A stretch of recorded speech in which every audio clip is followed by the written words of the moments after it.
Welcome back, guys. I got another unboxing video for you guys. It's the Quntis LED monitor light. It's pretty much just the screen bar that BenQ sells, but a lot more cheaper.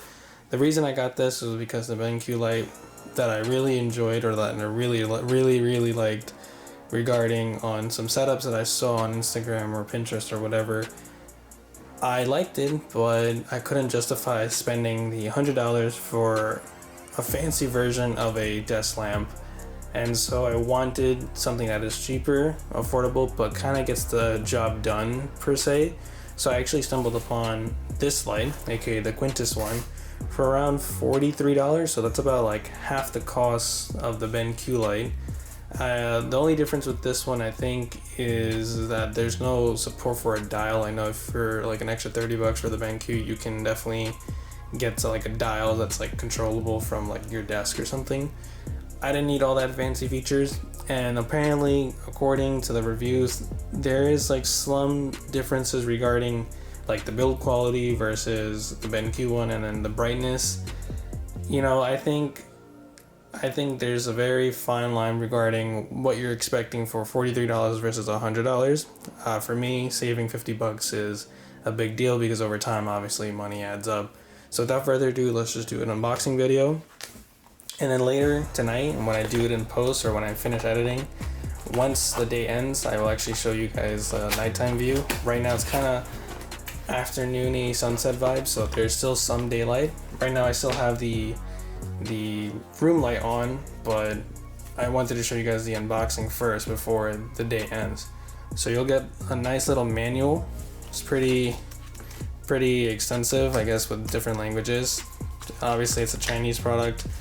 It came from China most likely, so I don't think there's really much to how to set this up. Over here we most likely have the mount system. So this is going to go on your monitor, or depending on your tripod or depending on what kind of setup you have, you might be able to mount it on your monitor arm depending on how it is. So this is the first look. It's pretty simple so far. I'm assuming the bar goes through here, then the cable comes in the back, and then somehow it mounts between over here. I'll probably read the manual or look into it a little bit more, but for now let's just move on with the unboxing. Over here we have a a USB-C to a Type A port. I would have liked to see a USB-C to USB-C, to be honest, but I guess not everyone is fully adopted to the whole USB-C notion, so I guess this is fine. I guess you can plug this into like your monitor or something, or even just like a 5-watt Apple Wall adapter. That way you don't have to worry about it getting good amount of power. So it is what it is. Not too sure how big the cable is, but looking at this, I might say it's around 3 feet.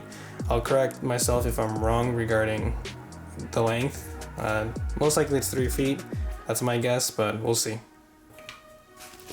Finally, we have the actual bar itself. Now it's pretty long. I think it's a little bit longer than what my camera's picking up, so there's actually a pretty big length. Let's just take it out of the wrap. Okay, so this is the front. You'll see all the bunch of LEDs inside. Apparently this one does have like warm colors and a bright color. I'll most likely keep it in the bright color, aka the white light. Over here we have the brightness, most likely, the brightness control, the temperature control. I'm not too sure what this one is, and obviously this is just the power on. I'm assuming this is like an auto on and off sensor, but we'll see. Oop. USB-C port over here, and then some regulatory writing. Hey, future Sujal here. My camera was being buggy and it wasn't focusing properly, so I'm actually showing you how it mounts. So over here, there was actually a cube that you can just take out and then have it so that this flap over here rests upon the monitor, and then you have a little. This actually also slides out, this piece over here. So if you have a thick monitor, it works out, and then it rests between this front panel, this front plastic piece of my monitor, and this uses this flap to actually kind of support the monitor. It doesn't weigh that much, so it's not a big issue. Obviously I have the USB-C cable running flat down across, and this is how it pretty much looks when you're sitting. So you won't see as much bleed when you're looking straight at it, so you won't see the LED, so it won't blind you. However, if you come like really close and start looking at it, then it's going to be an issue.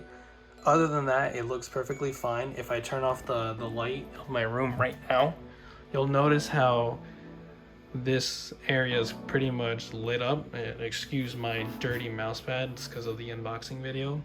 And then if you want to see how it looks, it's daytime. I mean, it's nighttime now. So once I turn the light off, and this is how it looks. As you can see, it's pretty dark. So I think it's a great investment.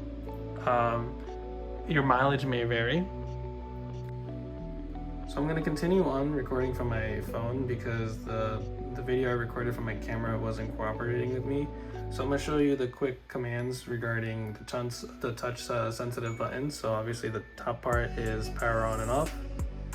This is an auto sensitivity feature, so once it gets darker or something, it's going to auto adjust the brightness level. I'm not a big fan of that just yet, so I'll figure that out when the time comes. I'm not a big fan of the feature itself. If you hold down this button, over time it will get lighter and lighter or less bright as it goes. Then once you hold it again, as you can see, it gets brighter and brighter to the highest setting. Same thing with the color temperature button. If you just hold it, it'll eventually turn the whitest white, so 65K Kelvin, and then hold it again and it'll go down to, I think, 3500K Kelvin, or Kelvin itself. So as you can see, it's a little yellowish, so warm, so like a tungsten look. So it really depends on how you want to play it. I guess this is really good for like reading and like if you're trying to relax because it's easier on the eyes. I like to have a happy medium, so around about here, but I don't know how it's going to look in camera or in post, so your mileage may vary once again. Hey, Future Sujal here. Pretty much this is wrapping up the video. Right now I'm showing you how the screen bar looks when you have no room light and when it's actually dark outside. So the sky is dark right now. It's pretty bright enough to use as a reading light or to study, to relax. I think it pretty much gets the job done. So without further ado, I'm gonna end this video for now. Thanks for watching. If you like this video, leave a like. If you want to sub, leave a sub mark. If you didn't like this video, obviously send it to someone you didn't like. In the meantime, stay safe. Cheers.